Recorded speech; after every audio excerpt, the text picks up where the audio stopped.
Hi everyone, Mr. Johnson here with another episode of the Artist Gallery. Now, if you are one of my students, make sure that you have your artist images, your sketchbook, scissors, glue stick, and something to write with so that we can add the photos of this week's artist along with the notes that appear on the screen with him. So let's dive right in, shall we?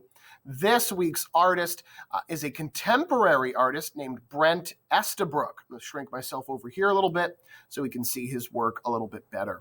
So Brent Estabrook is the artist that we are focusing on this week. So you can take out his photos and start cutting out those images and paste them into your sketchbook while I talk a little bit about him.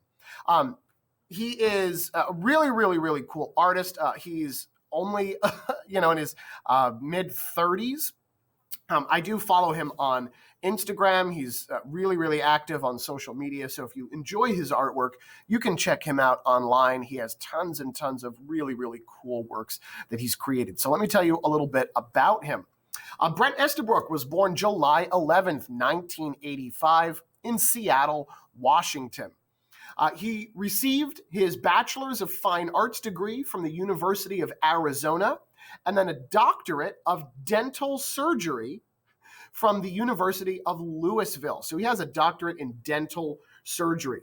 But he is best known for his large-scale oil paintings of stuffed animals. What I like is that he approaches his work with a delightful playfulness and a painterly technique. Now, because he's a young guy, I'm getting most of this information from the biography on his official website, which is a really cool place. So if you enjoy his work, again, you can check that out as well. He has a personal ritual of mixing and applying paint that's based on the kind of surgical precision that he learned in dentist school. He lays down thick, rich, pigmented brushstrokes with attentive patience. He builds up layers of thick paint called impasto, and he recreates or attempts to duplicate the textures of all different kinds of fabrics: plush, velvet, fleece, fur, felt, things like that. What I really think is cool is that kind of the creative spark to jump into the arts occurred during his time at dental school. He was frustrated by mounting student debt and began making paintings. He started out painting currency the size of novelty checks. And his first art sale came soon after. And then he started really creating the work that he's best known for. He started out in the art world creating colorful skulls, which he understood kind of based on his study of dentistry in medical school, and he played around with color a lot in those. But the series that really placed him on the contemporary art map is a series called Perpetual Recess that he started in 2015, only a few years ago, which are large-scale oil paintings of stuffed animals, and we'll look at a bunch of those today. Currently, Brent Estabrook lives and works in Los Angeles, California. So here is one image. This is not one that you have to include, but I just want to show you the example for scale here. This is the artist. Here's Brent Estabrook, and here is one of his paintings called Toy Box, painted in 2018. So this is an array of stuffed bears, all kind of piled up one on top of another, all facing different directions. And here he captures the texture of the fluffy, fur on those bears and these brightly painted colors, these rich hues, which I think are just beautiful. But look at the scale of this painting. These bears are larger than life size, right? One of these bears would be 10 feet tall, if you were to have it in real life. So I think this is a really cool image where you can kind of get to see the scale of his paintings, which I think are incredible. So here is one called Brown Bear Sitting from the same series, Perpetual Recess, painted in 2018. So this is the first painting that you should include in your sketchbook. If you were in my class, you should have a copy of this image. So you can write down the information about this, called Brown Bear Sitting. So there are a couple things I love about this. He recreates the textures of this stuffed bear so beautifully. So take a look at the differences in the textures he creates in between the fur of the bear on its head and body, which looks furry and fluffy. That's created through an impasto technique, which means he layers thick applications of paint on the surface. But then he also creates a totally different texture for the nose area and the paws, the bottom of the feet of the bear, which I think are really cool. That looks smoother. And then take a look at the bow tied around the bear. Now, we only see part of it because of the composition, but it looks like it's a shiny ribbon, right? And the way he creates different textures there are beautiful. But I also love the simplicity of it. Now, it's technically incredible, right? The technical painting skills are amazing. But he also puts this in front of just kind of a solid blue background, almost like you're going for picture day at school. But he has that blue background, and that does a few things. The simplicity of the background draws our focus to the bear, so that creates a very simple focal point, right, an area of emphasis very easily. But it also allows for great color contrast. So the brown that he uses is a very warm color. There's lots of oranges in there, which its complementary color is blue. So the blue background, because it's a complementary color, allows that bear to really pop out. And it also creates kind of just a very, very simple setting for this bear. So the focus is just on the bear and not the location of the bear. But isn't it beautiful? I think it's so cool. So now for something quite different. From the same series, though, painted a year earlier in 2017, this painting entitled Simply Fun is the next image that you should include in your sketchbook. So you have a copy of this one, so take this out and add this. So totally different from the single image of the bear.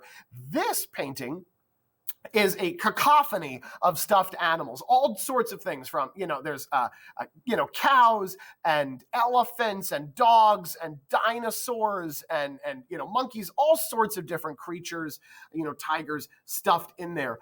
And this is done with a very painterly approach. And what that means is that you can see brush strokes on the canvas. So he's not smoothing this out so it looks like a photograph, right, in this painting. He's allowing you to see part of the painting process by still seeing those individual brush strokes. I think that's really cool. And just the way that these are all piled together, this almost reminds me a little bit of either opening up a toy box and seeing all the stuffed animals in there, or like one of those claw machines where you're looking in at all the piles of the animals. But just the way he uses color to create a sense of unity here, I think is absolutely beautiful. So this one is about following your dreams. This is a painting called Nobody Told Us No, painted in 2018. And this is one of my favorite paintings by Brent Estabrook. Again, like the previous one, this is a pile of different stuffed animals and toys, but there are a lot of differences here. The main one, I think, is the painting style. So if you take a look here at the previous painting, Simply Fun, this painterly approach where you can see all of the brush strokes, it's a little bit more impressionistic. But here, with Nobody Told Us No, he's created almost a photorealistic image with this painting. And what that means is that he's carefully blending each stroke, tiny, tiny brush strokes to create those different effects. And it really does look like a photograph, but I promise you it's not. This is a large oil painting. And in here are recognizable characters. So there's a My Little Pony right in the center. Here's Tigger. There is a Goofy stuffed animal, right, the Disney character on the left. There's a Care Bear on the bottom. We have some Disney princesses. I believe there's Rapunzel right up in the top right corner. So a lot of these characters are recognizable, but the way he creates these different textures between the furry stuffed animals to the smoother ones, I find incredible. This guy is crazy talented. I think it's so, so, so cool. So I hope you're enjoying taking a look at his paintings. And one of the things I like most about them is that I feel like the longer you look at them, the more you discover, right? There's so many little details hidden in here that I could spend forever looking at. And here's one of the chipmunks right down here. I missed him the first time around, but there he is. So there's so much to discover in these paintings. I think they're just beautiful. This is another one that you don't have, but I just think it's great. It's called 12 Homies from 2017. This is all about the texture. This is a smaller painting. It's still about 5 feet in size. So this is still a relatively large image, but smaller compared to his humongous ones. And again, here you have bears. This is the same type of bear repeated over and over and over again, but piled in interesting ways. So you get the bear's faces, their stomachs, their backs, their legs, their arms, right, all over the place. And the way he creates that fur texture, it feels like you could reach out and touch it and you would feel, right, that fluff, that fur on that bear. Obviously you can't because it's paint, but the texture that he uses is absolutely incredible. And then 2 other ones, just to give you a little bit more a sense of the work that he creates. Some solo images here, Forest of Rex, again, which is one of his incredibly photorealistic paintings. You can see the individual patches of fur that have been sewn on with the stitching marks in there, and then the difference in texture on the T-Rex's stomach, I think, is amazing. That shiny eyeball. He looks like a stuffed animal you could just pick up right off the screen, right, and play with, which is really, really amazing. And then Gimme a Hug here. He does a series of paintings where he kind of morphs and twists these stuffed animals. So some of them are super photorealistic, remind you of childhood, have that fun innocence and playfulness. And then some are just creepy and weird, and I love those as well. So this is an example called Gimme a Hug that he does on the right, where it's a little bit creepier. Some different parts of the animals have been like pieced together. That definitely has like an evil toy and Toy Story vibe, which I think is really cool. And then to end, here's Brent Estabrook telling his own story about some of his work. So let's take a listen. You know, as adults, we forget to be playful. Yep. And it blows me away because I'm able to come in here and basically play all day long. And more people need to do this.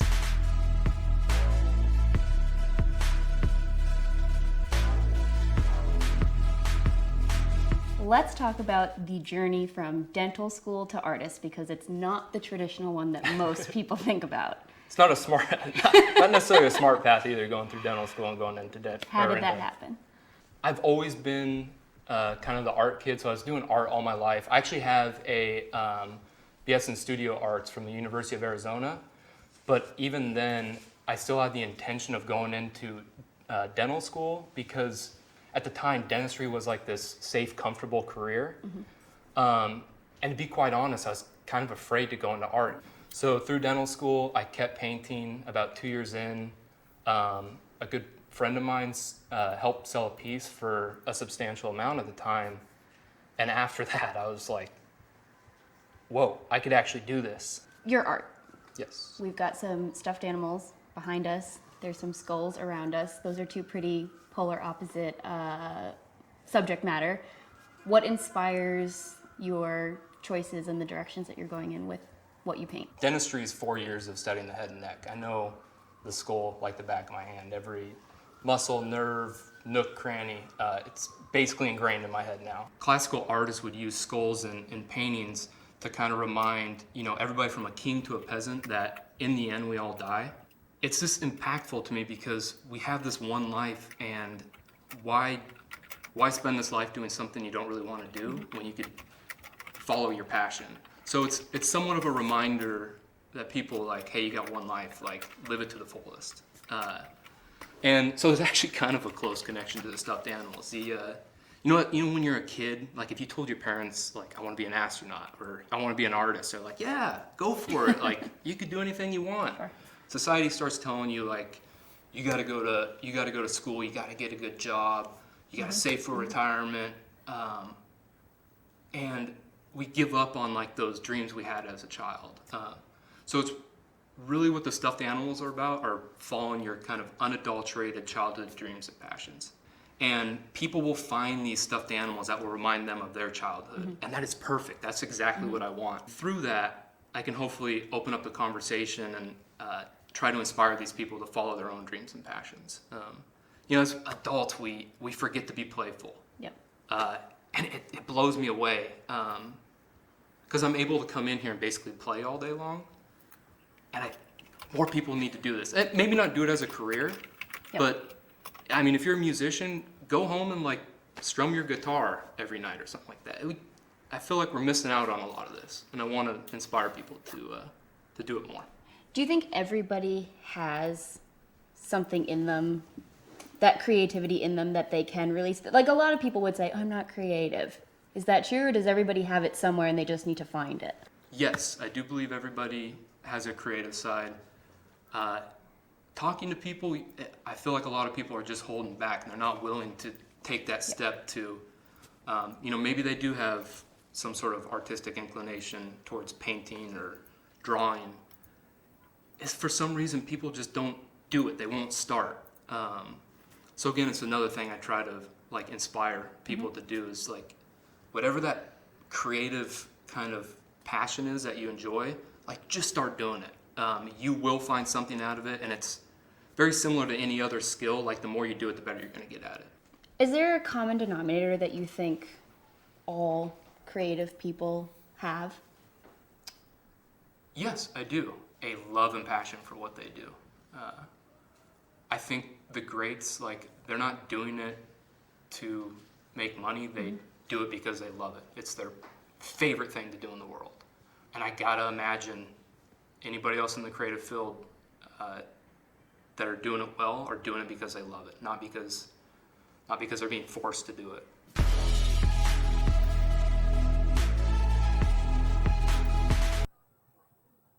Awesome. So good. So that's Brent Estabrook. Again, feel free to check him out online. He's an incredible current contemporary young artist. He's just amazing. His work is so cool and varied. So I showed you just a few examples, but there's so much more than that out there. Now, I did not put the journal entry question on the screen, but here it is. This week's journal entry question. What element from your childhood would you like to remember forever? Right? What thing from your childhood would you like to remember forever? So again, my students, when you're done with your artist page, take a photo of it, add it to your artist gallery on Google Classroom, and then type in your answer to this week's journal entry question. What item, what thing from your childhood would you like to remember forever?